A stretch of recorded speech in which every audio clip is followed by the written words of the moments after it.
Welcome to Property Talk from Louise's Lounge. My name is Louise Heatley and I'm Managing Director and owner of Exclusive Links Real Estate with over 17 years experience in the industry. Through our podcast series, it's an opportunity to give you some insights into the real estate market, discuss some interested topics, have some guest attendees, and it's also an opportunity for you to meet some of our team.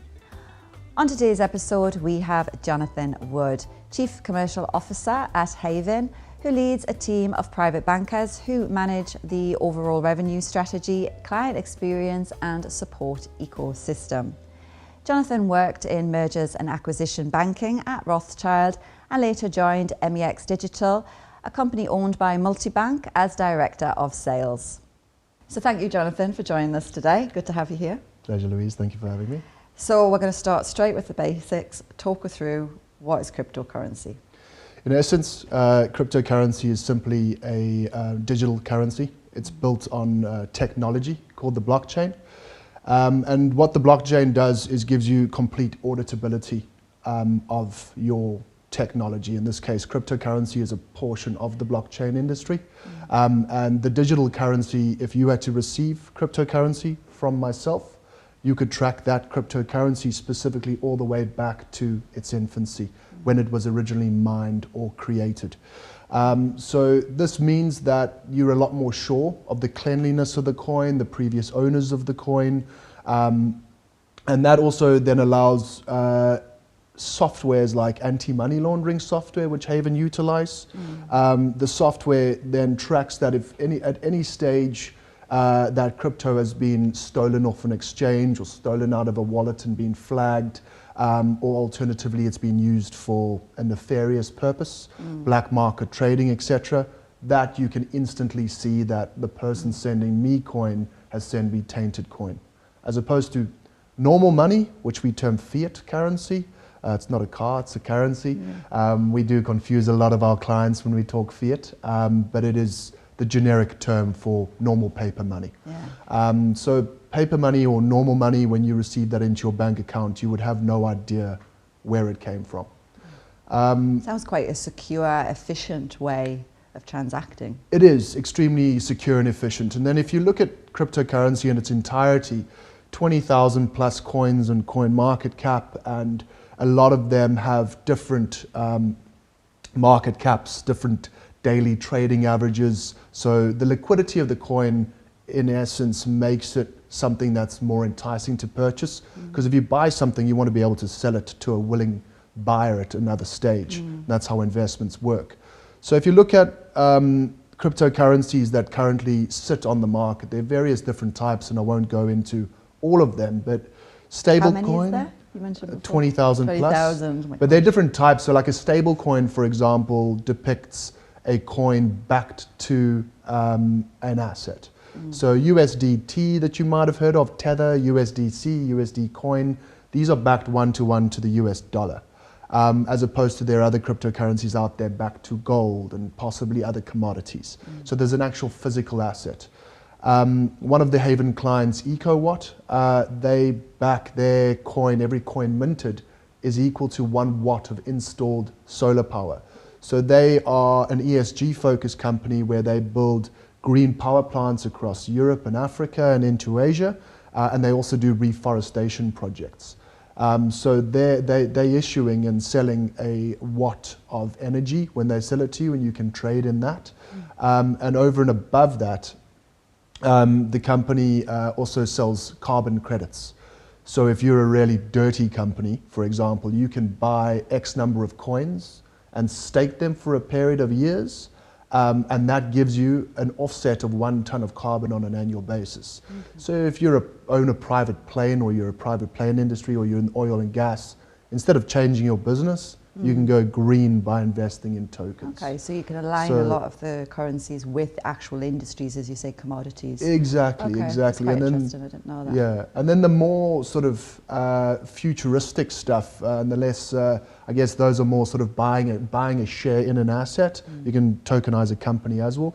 But then the future is more sort of aligned to an Ethereum, for example. An Ethereum is an ecosystem built for smart contracts.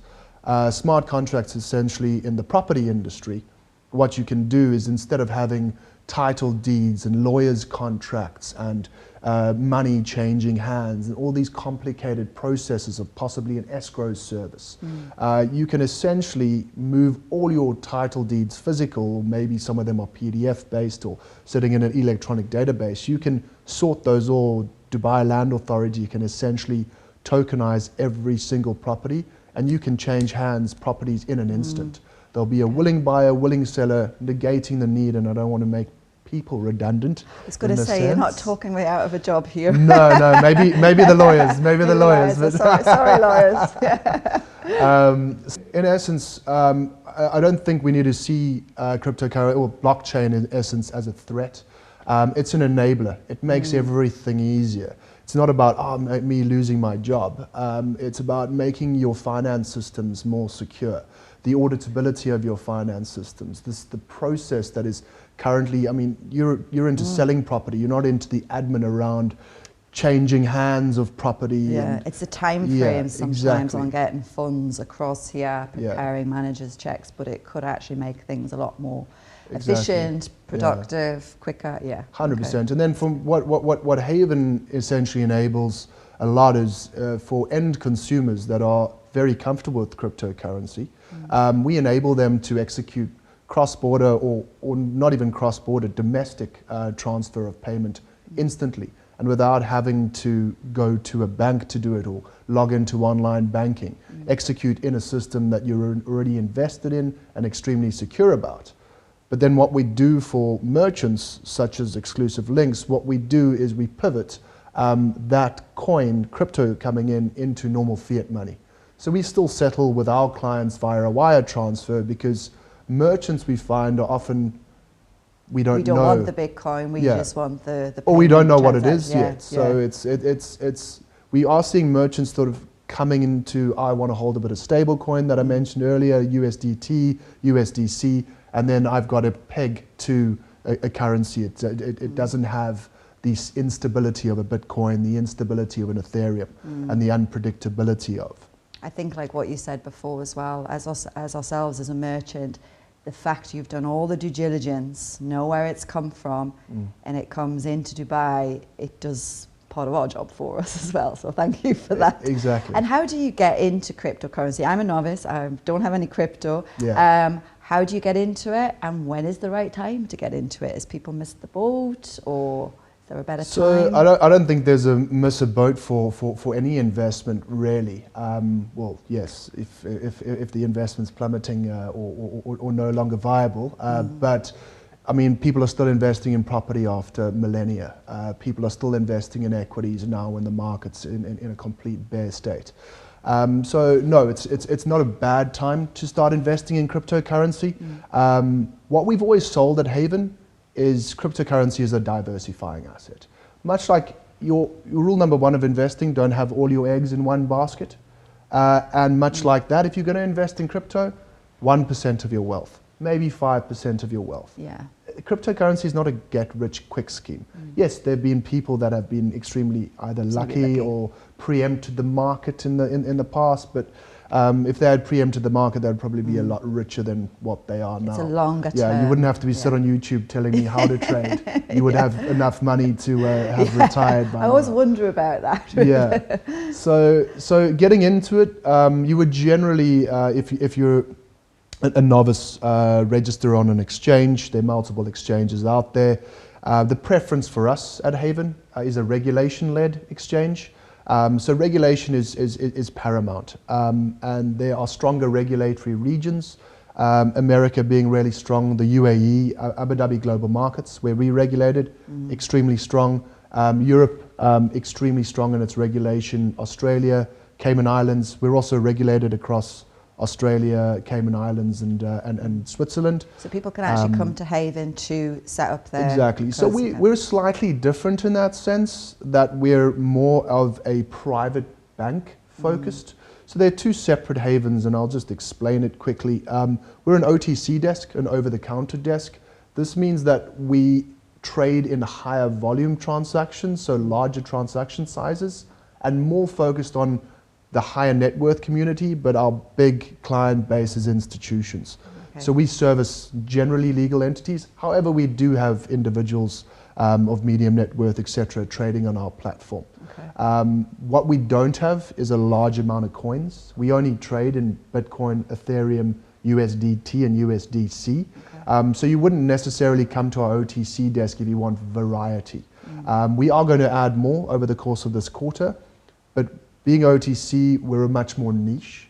And this means that what we're going to do is service probably 30 of the top 40 coins. We're never going to have coins on our platform that are illiquid. What I mentioned earlier about liquidity is ease of access to buy or sell these coins. We're not going to do that to our clients, so we will vet these beforehand. Quality over quantity. Exactly. Yeah. We are, however, launching on the 16th of this month our inaugural fund. So in essence, HAYVN 20, it's loosely based on an index fund, which means that we will have probably 20 out of probably the top 25 coins. Now, I mentioned stable coins earlier, 1-to-1 to the US dollar. Not a great investment because it's not going to go up for you. So we've removed that from the basket, for example. So we'll release HAYVN 20 to the market on the 16th, and this is the launch of a fund. So there are numerous ways for individuals to get into crypto. If you're nervous, you can go find a historical asset manager, much like you put money into your pension fund or retirement annuity on a monthly basis. You could put small amounts of money into a crypto fund. And therefore you invest in a basket of goods that are actively managed by somebody you would generally consider smarter than yourself in that particular industry. And then it's also a passive investment. Slightly more expensive because you pay a small fee as a result. But generally it would yield probably a better return than you sort of guessworking. It's easier for the novice who doesn't want to watch the market and just leaves it with the And professionals it's better than also trusting your friend around a barbecue. Yeah. Right? Yeah. So. Okay, I'll go and buy that. Yeah, you do well, I do well, yeah, I know. And tell us a little bit about trends of crypto, opportunities, pitfalls, a bit of an overview of the ups and downs. Yeah, it's hard to sort of put your finger on trends, to be honest. I think one thing that we really need to be fundamentally aware of is that blockchain and cryptocurrency, it's a brand new industry. 2009, we're in 2023 now. At best, it's 13 years old, 14 years old, Still right? infancy, It's an extremely infantile industry. And what we've seen in terms of the turmoil over the last 9 months in the industry, companies going bankrupt and the market going from a 64,000 Bitcoin to a 16,000 Bitcoin, that then makes people again predict the death of cryptocurrency. But the death has been predicted probably over 1,000 times if you go back to read articles from 2009 all the way through on an annual basis. Somebody will predict it. Everything has its ups and downs. Yeah, exactly. So it's an industry that's finding its maturity, and much like if you had gone to a retailer in the early 90s and said you need a website, so if Amazon was a physical store and you need a website, no, we don't need a website, what are you talking about, what is this? To us sitting today buying items getting delivered to our door within hours. So you do need a website now. If you don't have a website as a company, or an Instagram profile where you can do Instagram shopping, you are remiss. So what we are seeing now is that people are getting nervous. The cryptocurrency market cap has gone from 3 trillion to 750 million over a course of a 9-month period. Now that's a 75% drop and it's enormous. But people are still trading. What we saw last year at HAYVN was our best trading year. What we saw in November was our highest revenue month of all time. Closely followed by December being our second highest revenue month of all time. This for us is showing the robustness of the industry, not only the robustness of the industry, but the robustness of the HAYVN business model. With a regulation-led approach, we structure how do you believe that when you swipe your card for your coffee tomorrow, that money's going to actually go into the merchant's bank account? It's because you've got that innate trust for your bank. What we've created is, I use the word bank loosely when I refer to HAYVN because we aren't a bank, but we're bank-esque.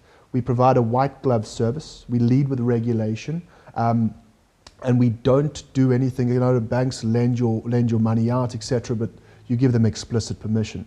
We keep our client money completely segregated from our operational funds and our profits, etc. So you would have heard of an FTX last year going from the second biggest crypto exchange on earth to now being in court in multiple jurisdictions. There's a lot on the news, isn't there, about crypto, like as you say, companies and going down. Does this bring out opportunities as well? It does. Because you just said you've had great trading, so sometimes when things go down, it actually brings another opportunity. So it does. It also has a negative connotation because the blockchain industry is this big. Cryptocurrency being 10 or 15% of the blockchain industry, and then Bitcoin being 40% of that. Often people refer to Bitcoin as the entire industry. So that's how much in its infancy it still is. So when an FTX happens, HAYVN has automatic negative connotations. But if people take a step back and say, well, what differs HAYVN from an FTX? We didn't become cool through paying football players and basketball players to punt our brand. We didn't become cool through cool marketing campaigns. We became a secure vault to store your currency, and we have a trust-based approach. Now, it's an arduous business model because it's slow and it's like trying to build the Titanic as opposed to building a small rubber dinghy. Yeah, exactly. So FTX was a cool speedboat, and we were a much bigger sort of ship that's a lot safer. Tidal waves won't come and smash it over. Nor do we do anything nefarious with our clients' funds. So yeah, I think they were one of the fat's got to get cut off in industry as it normalizes, and as people realize what's out there and the difference between an FTX and a HAYVN. That is now vetting our business model, much to our delight, I guess. So tell us a bit how the blockchain revolution has evolved and how does it apply in our daily lives? So it is evolving. With the Abu Dhabi global markets, specifically if we can talk regionally for a second, coming on board and being an apex regulator and being 4 years mature, they're encouraging an ecosystem. It's often crypto based still. When you talk about blockchain, it's hard to think of areas outside of crypto. But decentralized finance is coming in. Within the next 10 or 15 years, I think a lot of brand new banks will be launching, and their entire infrastructure will be based solely on blockchain. I don't want to once again move towards the redundancy of people and professions, but we've got an entire industry auditing. I myself was at Deloitte for 3 years in the auditing profession, and what I did on a daily basis can be done by the blockchain in seconds. It negates the need for that person to cross-check and make manual errors, because the person doing the initial recording could have made an error and could just pull the wool over your eyes with a good explanation. And then what I mentioned earlier about property, the entire process from buy to sell, and the title deed changing hands, etc. That type of instant contract and verifiable auditable contract that can't be hacked and the code can't be changed. This brings such positive changes to business and allows you to remove a lot of the administration of your life and focus on what your business is actually good at. Yeah, selling property. Getting down to selling and actually leaving the, it's a lot more expedient. And exactly. It's a lot more productive. Taken away something. 100%. I mean, I love the idea of it all doing all of the checks that we have to do. Usually. That's where we're still going. Are we there yet? Not quite. Yeah. Well, you've talked a lot about it being secure, obviously the blockchain, the stabilities, linking it with commodities, but are there scammers on the crypto side? Yes. Let's look at that side of it, and what protections are there? Obviously, does happen. Yeah. What's that about? How do people get protected? So, still very much globally an unregulated industry. There are regulated pockets within it. So I think the biggest way you can negate it is making sure that the exchange or OTC desk, in the case of HAYVN, or the payment platform you're using, again, one of HAYVN's business units on the other side is also payments, is dealing with regulation-led companies, making sure that the regulatory jurisdiction of that company is also one of the top ones. Now that requires a bit of research, and people are generally there's no central register that you can go to and check this. You have to do a lot of background. Yeah, you have to do a lot of background check, or generally when you scroll to the bottom of a web page, you can easily see where that company is regulated, or go read its compliance and regulatory overview on its website. So from that standpoint, you would generally invest in a regulation-led business, or invest with a regulation-led business. The way the scams, I mean, we just mentioned FTX, right? So Sam Bankman-Fried, the way he got really rich was arbitrage. Now, arbitrage is buying something in one region and selling it for a profit in another. So he was buying Bitcoin, I think it was in the US, and selling it in Japan, where it was slightly more expensive. And if you're doing this enough, you can become a billionaire without really doing much. FTX came to the fore, and there were multiple different elements underneath the bit of a perception, wider, is it? Yeah, yeah, exactly, the wider FTX umbrella, and it was using what I said, the marketing machine of Tom Brady and the like that have punted the brand. And now your job as a celebrity is to get paid to do other promotionals, so you can't blame them. But it is a lack of oversight, and who's responsible for a bunch of kids sitting in a mansion in the Bahamas? Who's responsible for that oversight? And it's the end person that you've got to be responsible for yourself at the end of the day, to a large extent. But it's also hard to pick them. No one would have picked FTX. No one. Couldn't foresee it. Yeah, so I think as the industry normalizes, the pyramid schemes and the unregulated exchanges and all of this will become a lot, it'll drop off, but it'll also become a lot clearer as to how to identify for the end user. Yeah. But biggest thing is, I guess, take responsibility for yourself before just believing your friend at the barbecue and throwing money at the problem. Do your research. Yeah. Give HAYVN a shout. They'll sort you out. They're regulated as well. We publish really good research pieces on a weekly basis as well. It's all available on our LinkedIn. Yeah, so. I think it's all about educating people. And as you say, I've said to you, I'm a novice. Please talk to me in layman's terms about this. And it's kind of giving people that education and knowledge and a very secure, safe platform, as opposed to the marketing ploys that obviously a lot happens. So through our partnership, obviously we've partnered up with HAYVN, and we have done, I think, some cryptos just starting this year. How easy is it to buy property? Because obviously our industry. Yeah. So tell us a little bit about that journey from using HAYVN to purchasing a property through exclusive links, obviously. Perfect. So HAYVN Pay, which is our payment business, it's slightly away from our private banking business, and it's a completely separate technology. So we enable merchants to, whether they've got their own platform, be it an e-commerce platform or in your case a property business, you deal with your clients much more on a white glove basis, right? So you deal with them one-on-one, and you would always be selling property in either a US dollar amount or a dirham amount. So we allow you to complete that sale still in that fiat denomination. Let's call it $1 million US. You would put in a number of $1 million US, and then you would select the coin of choice. Now, I mentioned previously that we facilitate Bitcoin, Ethereum, USDT, and USDC, pretty much 75% of the global market cap of cryptocurrency.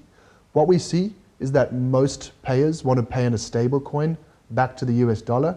So when you paying $1 million US now with Bitcoin, it's not 16 now and then 70 5 days time.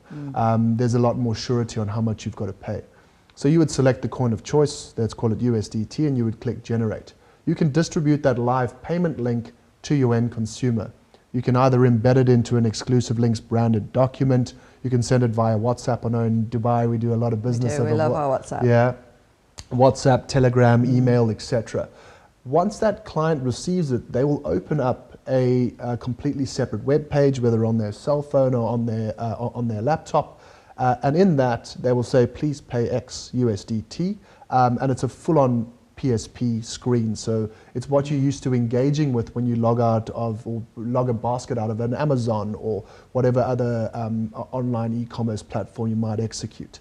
So we've tried to mirror it and uncomplicate it. And there's a QR code, so you can take out your device and scan your wallet and execute the payment directly into the exclusive links allocated wallet on our system. As soon as that cryptocurrency comes through, our trading desk liquidates that automatically and gives exclusive links and available to withdraw amount. So you've got the security of HAYVN being regulated and keeping our client funds segregated, that you're able to recognize that transaction instantly and then also request payout. Now, depending on the region, locally our payout time is generally either same day, but more likely it's T+1, so next day settlement. We are beholden to the SWIFT networks in this instance, so we don't settle on public holidays and on weekends. However, we do offer some of our merchants, as their appetite becomes more aligned towards holding crypto, the option to settle in stablecoin as opposed to fiat. So it's for the end consumer, it's exactly the same. For the purchase of their property, it's exactly the same as they would be sending crypto from one wallet to another, which they do on a daily basis generally. If they're holders of crypto, you don't need to educate the end consumer at all. So I think the nerves from a merchant standpoint is, I don't understand, but if you don't want to understand, you don't have to if you facilitate through HAYVN. We also, through our research desk, can further educate you and make you comfortable on it. Rather than ostracizing the portion of the market that wants to pay in cryptocurrency, enable them. I think you work a lot with the developers as well, because when the real estate market's very strong, which it is, and off-plan in particular, people trying to get payments, purchasing properties, sometimes very quickly, it's actually an easier system to go via HAYVN with the developers. Is that right? You're linked with a lot of the developers? Yeah, so we linked with a lot of the developers. I think to date, I'm actually on my way to a developer after this, funny enough. No names mentioned, but they're based in Abu Dhabi. So we've got probably about 30 of the developers regionally, KYC approved, and we're quite far progressed with some of the more international developers as well. We've started with the region because of our ADGM was our premier regulator, so we started with them, which drove HAYVN to prominence in the region. So we've seen a huge influx, especially from cross-border payments. A lot of European and Asian-based clients. I think that's been the predominant regions, all the way through from the UK right across to China and Taiwan. So that's been the predominant of inflow. We have seen, funny enough, over the last 6 months, an uptick from Africa as well. Australasia and the Americas have been less so. But I think that's in line with our times. There's been on the back of COVID, just generally, there's been a lot of realignment of wealth, and richer people wanting to move wealth to places that don't tax them as heavily. So we have seen a massive influx, foreign investment, and property is one of, and always has been since the inception of Dubai days. I don't need to tell you, you know this better than me, but to enable a brand new sect of buyer into the region only makes your business better, our business better, and the developer's able to sell more. And I think the innovation that we've seen in the developers, the developments, I mean, I live in Kim, the older, bigger villas, versus where we currently are now in Dubai Hills. There's a fundamental shift and a modernization, and I think that appeal of the new developments and brokers has pushed off into the regions that we've seen being attracted by cryptocurrency. So it's a really great partnership, us enabling these developers. So I was speaking to our mortgage consultant yesterday, and a couple of things, he knew you were coming on today, and a couple of things he was quite interested in was, do you actually see more involvement with crypto and potentially linking it with mortgages, lending options in the future? Yeah. And actually paying with the crypto to cover? Yeah, so there currently are lending options out there in the crypto space. However, it's more along the lines of collateralizing your cryptocurrency to free up money. So you would put in Bitcoin, for example, as collateral with the lending agent. They would lend that out and either give you a return on the lending out of the crypto. So you would enable your asset to be lent out to the market.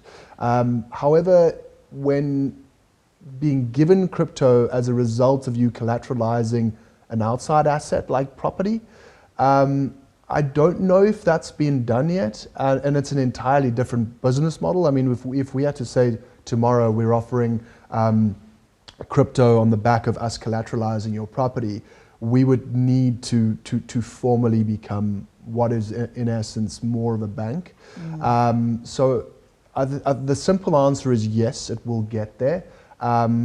Banks are big, cumbersome machines which are beholden to central regulatory authorities and also beholden to often just a lot of red tape and sometimes egos at the top that restrict quick pivots and movements.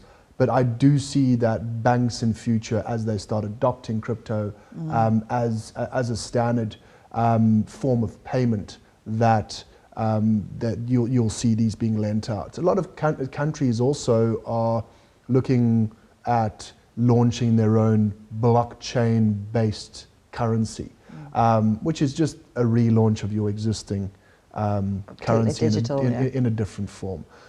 So I think in short the answer is yes. It'll come. It might take a while to mature, but yes, it will definitely come. And maybe again it's going a bit more to the banking side, but is there an opportunity for people on their wallets to actually get statements of their currency accounts? Maybe they want to purchase a property, for example, and before they're entering into an MOU there may be a requirement to have proof of funds because obviously the payment's coming across. Is there a sort of statement?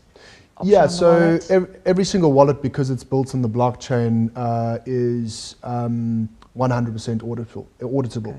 So you can go onto a product like Etherscan to go look at all your ERC20. Now ERC20 is the Ethereum network, so you can check all your ERC20 transactions for a specific wallet.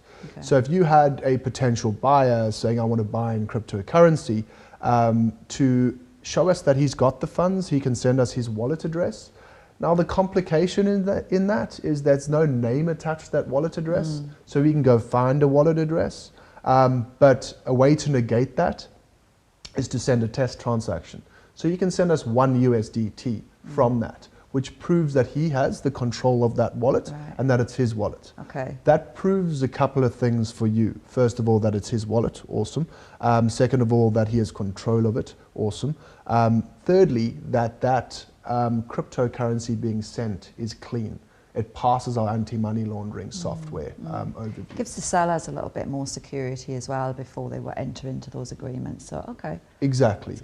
How will future generations, let's do a crystal ball here, I know we don't have one, but how will future generations use cryptocurrency apart from lending options?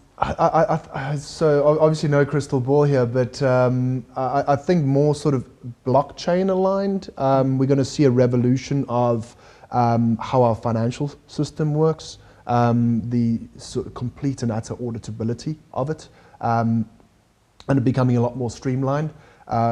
From a payment standpoint, you remove the need to be beholden to a network like a SEPA or a SWIFT to execute transactions. You could execute, I could send you money on a Sunday afternoon. There's no banks closed anymore. Yeah. Very kind of you. Yeah, so there's going to be no beholden to networks such as this that in essence shouldn't really exist. I mean, SWIFT is just a messaging system that's charges a huge amount per transaction. So it's going to remove the costs of transacting. It's going to remove the hardness, poor English, but of transacting in terms of we can execute immediately as opposed to waiting. So it enables you and I to remove the third party that's always glaringly sitting in the background. And then it'll revolutionize industries like the property industry by bringing title deeds completely onto the blockchain and being completely visible and having names attached to them so you can see at a drop of a hat who currently owns this. It'll help you sort of identify potential sellers of property in certain areas that are in high demand. They might not be aware of the fact that Dubai Hills has spiked by 10% in the last 3 months, and you can directly approach sellers. So it's very transparent. Yeah, market, it could even help your sales process. Yeah, which is always good. And just a final question for you: do you actually see all currencies in the future potentially going digital? You're getting away with one little. I think they already are digital. I mean, all currencies where we won't be dealing in cash notes anymore. Yeah, so we will have to get there eventually. Physical will rescind. It has to a large extent already eradicated. When I first sat in a Dubai taxi 14 years ago, I couldn't pay with card. So already we're seeing not quite moving into crypto, but more to digital in terms of banking with ones and zeros, and now we're banking with the blockchain. So I do think that eventually paper money will become redundant. I don't know if it'll be in our lifetime. Long way ahead in the future. Good stuff. Well, thank you so much. That was very interesting. I've learned a lot, so thank you for that. Only a pleasure, Louise. And thank you for having me. Really appreciate your time. Appreciate yours. Thank you so much. Thank you for tuning in to Property Talk from Louise's Lounge. Hope you've enjoyed today's discussion. And as always, if you have any comments, feedback, or topics you'd like us to discuss in the future, please do get in touch, and I hope you tune in again soon.